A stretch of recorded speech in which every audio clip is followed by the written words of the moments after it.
श्रीमद् भगवद गीता पहला अध्याय। पांडवों ने 12 वर्ष का वनवास और 1 वर्ष का अज्ञातवास समाप्त होने पर जब पूर्व प्रतिज्ञा के अनुसार अपना आधा राज्य मांगा, तब दुर्योधन ने आधा राज्य तो क्या, सुई की नोक की बराबर भी जमीन देना स्वीकार नहीं किया। अतः पांडवों ने माता कुंती की आज्ञा के अनुसार युद्ध करना स्वीकार कर लिया। इस प्रकार पांडवों और कौरवों के बीच युद्ध होना निश्चय हो गया तथा दोनों ओर से युद्ध की तैयारी होने लगी।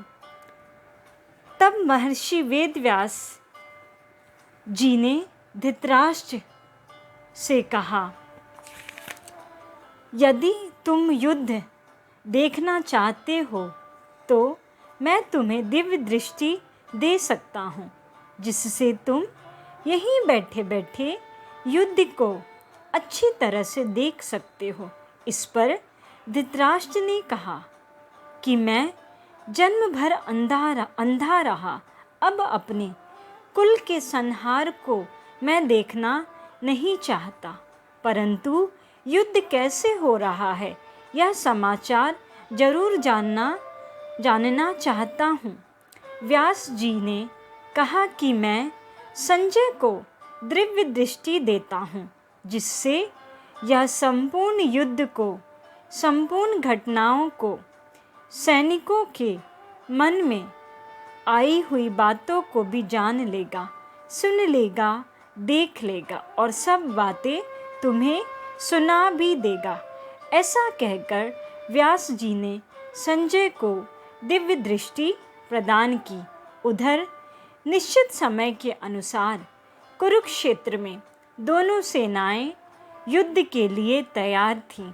अब प्रश्न होता है कि जब युद्ध के लिए दोनों सेनाएं तैयार थीं, ऐसे मौके पर भगवान ने अर्जुन को गीता का उपदेश क्यों दिया? आखिर शोक दूर करने के लिए ही भगवान ने अर्जुन को गीता का उपदेश दिया।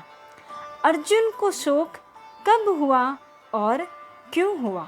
जब अर्जुन ने दोनों सेनाओं में अपने ही निजी कुटुंबियों को देखा और सोचा कि दोनों तरफ हमारे ही कुटुंबी मरेंगे, तब ममता के कारण उनको शोक हुआ।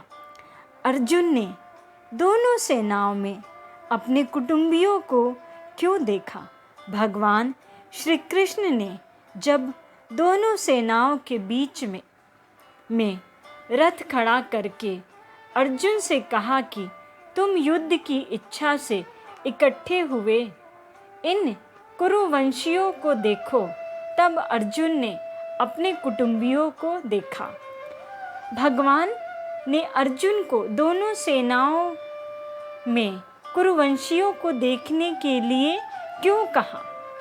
अर्जुन ने पहले भगवान से कहा था कि हे अच्युत, दोनों सेनाओं के बीच में मेरा रथ खड़ा करें, जिससे मैं देखूं कि यहाँ मेरे साथ 2 हाथ करने वाले कौन कौन हैं। अर्जुन ने ऐसा क्यों कहा? जब युद्ध की तैयारी के बाजे बजे, तब उत्साह में भरकर अर्जुन ने दोनों सेनाओं के बीच में रथ खड़ा करने के लिए भगवान से कहा। बाजे क्यों बजे? कौरव सेना के मुख्य सेनापति भीष्म ने जब सिंह की दहाड़ के समान गरज कर शंख बजाया, तब कौरव सेना के बाजे बजे और पांडवों के भी बाजे बजे।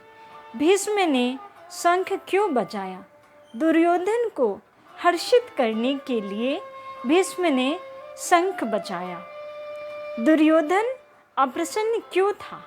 दुर्योधन ने गुरु द्रोणाचार्य के पास जाकर कहा कि आपके प्रतिपक्ष में पांडवों की सेना खड़ी है, इसको देखिए, अर्थात जिस पांडवों पर आप प्रेम स्नेह रखते हैं वही आपके विरोध में खड़े हैं।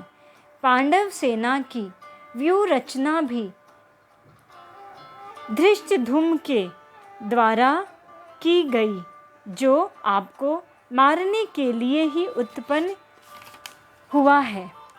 इस प्रकार दुर्योधन की चालाकी से राजनीति से भरी हुई तीखी बातों को सुनकर द्रोणाचार्य चुप रहे, कुछ बोले नहीं। इससे दुर्योधन अप्रसन्न हो गया। द्रोणाचार्य चुप क्यों रहे? दुर्योधन ने द्रोणाचार्य को उकसाने के लिए चालाकी से राजनीति की जो बातें कही वे बातें द्रोणाचार्य को बुरी लगी। उन्होंने यह सोचा कि अगर मैं इन बातों का खंडन करूं तो युद्ध के मौके पर आप में खटास हो जाएगी, जो उचित नहीं है। मैं इन बातों का अनुमोदन भी नहीं कर सकता, क्योंकि यह चालाकी से बातचीत कर रहा है, सरलता से बातचीत नहीं कर रहा है। इसलिए द्रोणाचार्य चुप रहे।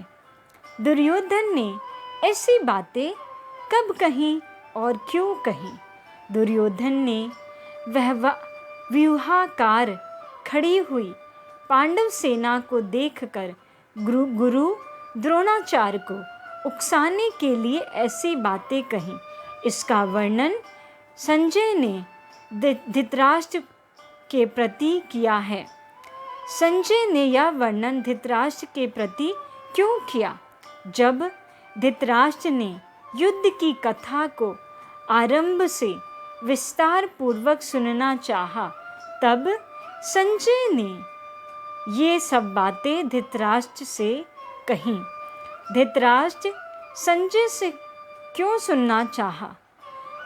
10 दिन युद्ध होने के बाद संजय ने अचानक आकर धृतराष्ट्र से यह कहा कि कौरव पांडवों के पितामह शांतनु के पुत्र भीष्म मारे गए, रथ से गिरा दिए गए, जो संपूर्ण योद्धाओं में मुख्य और संपूर्ण धनुर्धारियों में श्रेष्ठ थे।